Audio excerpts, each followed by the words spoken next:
A lot of games these days are classified as roguelike or roguelite, roguelike or roguish, but if you don't know what that means, it isn't going to help much.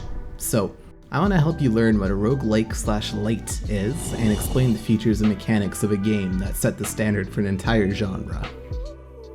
Rogue: Exploring the Dungeons of Doom was developed and published around 1980 by Glenn Wichman and Michael Toy as a freely distributed executable for Unix systems, and was later worked on by Ken Arnold and John Lane.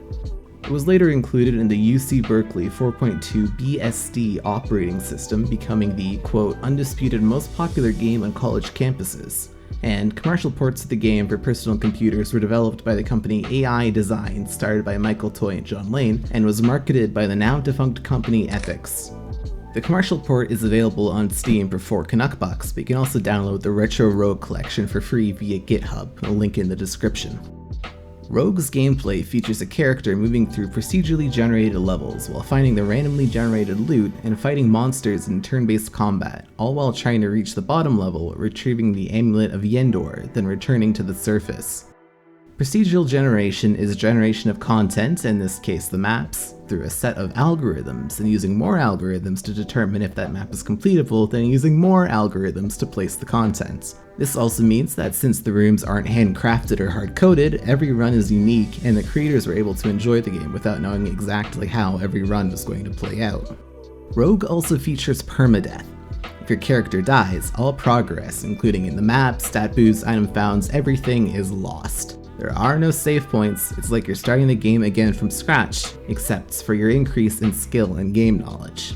You were able to save your position and inventory and come back to the game later, but once you loaded the save file, it was deleted, so you weren't able to reload from that save point.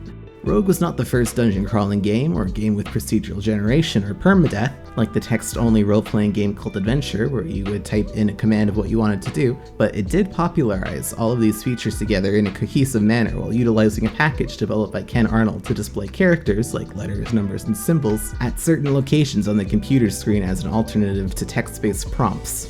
Roguelikes/lites both tend to use these elements of procedural generation, random elements, turn-based combat, starting classes, and permadeath, but this formula can change and still be considered a roguelike/lite, depending on how closely it follows the original formula. For example, Vampire Survivors is a reverse bullet hell game with real-time as opposed to turn-based combat, Neon Abyss is an action platformer, Slay the Spire is a deck builder, but they all feature things like starting classes, random elements, and permadeath, and they're all varying degrees of roguelite. There have been efforts to create sets of factors that govern how closely a game is to Rogue, such as the 13 roguelikeness factors posted by Slash at Rogue Temple, which was then used as a starting point of conversation to create the Berlin interpretation of roguelike games at the International Roguelike Development Conference in 2008, held in Berlin, Germany. The Berlin interpretation is about determining how close to Rogue a game is, and is not a set of rules or limitations. It was just created to help define the genre and potentially categorize games as roguelike. High-value factors include random environment generation, permadeath, turn-based movements and actions, grid-based movement and placement with everything taking up to one grid space, non-modal play, so everything in the game happens in the same mode, unlike a game such as Pokemon where walking around happens in one mode and combat happens in another. It also features moderate complexity, resource management, killing lots of monsters, and exploration and discovery of new items and areas. Low-value factors include controlling a single character, where that character's death leads to the end of the game, ASCII display, dungeons, stats displayed as numbers, a tactical challenge, and that monsters have similar rules to players, like having an inventory and can use items and all the actions that a player can. Some other classic roguelikes include Atom, NetHack, and Crawl. A generally agreed upon difference to distinguish roguelikes and roguelites is that roguelites have a lower number of these factors and also feature meta progression. Meta progression is basically progress between runs. For example, in a theoretical game, you can earn coins that you can purchase upgrades to your stats with. In a roguelike game, when you die, you would lose all the coins and upgrades you bought and your stats were set back to the baseline. In a roguelite game, you might also earn a second currency, we'll just call gems, that you keep when you die, and you could spend those gems to increase your starting health or whatever across all runs. You would still earn coins that could be used for upgrades and items that you lose when you die, but you would have some progression to your starting health over all of your runs, hence meta progression.